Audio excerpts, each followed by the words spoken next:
இந்தியாவின் தேசிய பறவை மயில் ஆகும். இந்தியாவில் சுமார் 2000 வகையான பறவைகள் உண்டு. இந்திய பறவைகளில் மிகவும் கவர்ச்சியானது மயில் மட்டுமே. மயில் இந்தியாவில் நீண்ட காலமாக வாழ்ந்து கொண்டிருக்கிறது. மயில் பற்றி ரிக்வேதத்தில் எழுதப்பட்டுள்ளது. இந்திய கலாச்சாரத்தில் மயில் மிக முக்கிய இடத்தை பிடித்துள்ளது. சமஸ்கிருதத்தில் மயிலை மயூரா என அழைக்கப்படுகிறது. இந்திய கோவில் சிற்பங்கள், கவிதைகள், கிராமிய இசை மற்றும் நடன நிகழ்ச்சிகளில் மயிலுக்கான சிறப்பு கொடுக்கப்படுகிறது. பல இந்து கடவுள்களுடன் மயிலை தொடர்புபடுத்தியுள்ளனர். கிருஷ்ண பகவான் மயில் இறகை தனது தலை கிரீடத்தில் செருகி வைத்துள்ளார். கடவுள் முருகனின் வாகனமாக மயில் சித்தரிக்கப்படுகிறது. இதேபோல் புத்த மதத்திலும் மயில் அறிவு சார்ந்ததாக வர்ணிக்கப்படுகிறது. மயில் இறகுகள் ஒரு புனித அலங்கார பொருளாக கருதப்படுகிறது. இந்திய கோயிலின் கட்டிடக்கலையிலும் பழைய நாணயங்களிலும் துணி திரைச்சீலைகளிலும் நவீன கலைகளிலும் மயிலை பொறித்துள்ளனர். மயில் வகை. மயில்களில் பல வகை உண்டு. குறிப்பாக இந்திய மயில் மற்றும் பச்சை மயில். இந்திய மயிலை நீல மயில் என்பர். இது இந்தியா, இலங்கை ஆகிய நாடுகளில் மட்டுமே காணப்படுகிறது. பச்சை மயில் பர்மா மற்றும் தெற்கு ஆசிய பகுதிகளில் காணப்படுகிறது. வெண்மை நிற மயில்களும் பரவலாக காணப்படுகிறது. பச்சை நிற மயில் அழியும் அபாயத்தில் உள்ளது. இதேபோல் இந்திய மயில்களும் அழிந்து கொண்டிருக்கின்றன. ஆண் மயிலை ஆங்கிலத்தில் பீகாக் என்றும், ஆண் மற்றும் பெண் மயில் இரண்டையும் சேர்த்து பீபவுல் எனவும் ஆங்கிலத்தில் அழைக்கின்றனர். இந்திய மயில் இது பிரகாசமான பெரிய கோழி இன பறவையாகும். மயில்கள் தோகைக்காகவே பிரபலம் அடைந்தன. நீண்ட தோகையும் கொண்டையும் கொண்டிருக்கும். கொண்டை விசிறி போன்ற இறகுகளை உடையது. கண்ணுக்கு அடியில் வெள்ளை நிறப்பட்டை புருவம் போல் காணப்படுகிறது. நீண்ட கழுத்தும் உறுதியான மார்பும் இருக்கிறது. ஆண் மயில் பெண் மயிலை விட பெரியது. அது மட்டும் அல்லாமல் பெண் மயிலை விட ஆண் மயிலே அழகானது. ஆண் மயில் வண்ணமயமாக இருக்கும். இதன் மார்பும் கழுத்தும் சற்று ஒளிரும் நீல நிறத்தில் இருக்கும்.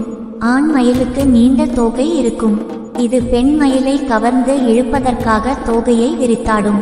சுமார் 200 நீண்ட தோகைகள் இதன் வால்பகுதியில் இருக்கின்றன. ஒவ்வொரு தோகையிலும் கண் வடிவங்கள் உள்ளன. தோகையை விரிக்கும் போது இவை மிகவும் அழகாக அனைவரையும் கவரும் வகையில் காட்சி தருகிறது. ஆண் மயில் தன் துணையை கவர்ந்து இழுக்க கார்மேகம் சூழ்ந்திருக்கும் சமயத்தில் தோகையை விரித்து ஆடும். பெண் மயில்களின் உடல் மங்கலான பச்சையும் பளபளப்பான நீலமும் பச்சை கலந்த சாம்பல் நிறமும் கொண்டிருக்கும். பெண் மயிலுக்கு நீண்ட தோகை கிடையாது. மயில்களால் அதிக உயரம் பறக்க முடியாது. ஆகவே மரங்களில் ஏறி அமர்ந்திருக்கும். மயிலின் குரல் கரடுமுரடாக இருக்கும். ஆனால் கேட்பதற்கு இனிமையாக இருக்கும். பிகூன் பிகூன் என்று கீச்சிட்டு கூவும். இது பலவிதங்களில் கூவும். சருகுகளின் மீது நடக்கும் போதும் பொழுது சாயும் போதும் ஒரு ஒலியும், அதிகாலை வெடியும் போது ஒரு விதமான ஒலியுடன் கூவும். மயில் கூடு கட்டி முட்டை இட்டு குஞ்சு பொரிக்கும். சருகுகளை ஒன்று சேர்த்து லேசான பள்ளத்தை உண்டாக்கி அதில் முட்டையிடும். 4 முதல் 6 முட்டைகளை இடும். அரிதாக வேறு பறவையின் கூட்டிலும் முட்டையிடும். மற்றும் புழு பூச்சிகளை சிறு பிராணிகளை உண்ணும். அத்திப்பழத்தை விரும்பி உண்ணும். கிழங்குகள், இலைகள், தேன் ஆகியவற்றையும் உண்ணும். தவளைகள் பாம்புகளை கண்டால் கொத்தி தின்றுவிடும். தேசிய பறவை. அரசர்கள் காலத்தில் பொன்னுக்கு சமமாக மதித்தனர். சாலமோன் மன்னனுக்கு இந்திய மன்னர்கள் மயில்களை அன்பளிப்பாக வழங்கினர். மாவீரன் அலெக்சாண்டர் இந்தியாவிலிருந்து தன் நாட்டிற்கு மயில்களை கொண்டு சென்றார். இதன் மூலம் மயில் ரோம் நாட்டுக்கும் மற்ற நாட்டிற்கும் மயில் பரவியது. இந்தியாவிலிருந்தும் இலங்கையிலிருந்தும் மயில் தோகை அரேபியாவிற்கு ஏற்றுமதி செய்யப்பட்டது. மயில் இந்தியாவின் தேசிய பறவையாக 1963ஆம் ஆண்டில் அறிவிக்கப்பட்டது.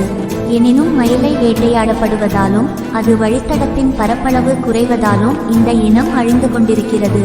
விவசாய நிலங்களில் புகுந்து விளைபயிர்களை உண்பதால் இதனை கொல்லவும் செய்கிறார்கள். மயில் கரியில் மருத்துவ குணம் உள்ளது என நம்புகிறவர்கள் உண்டு.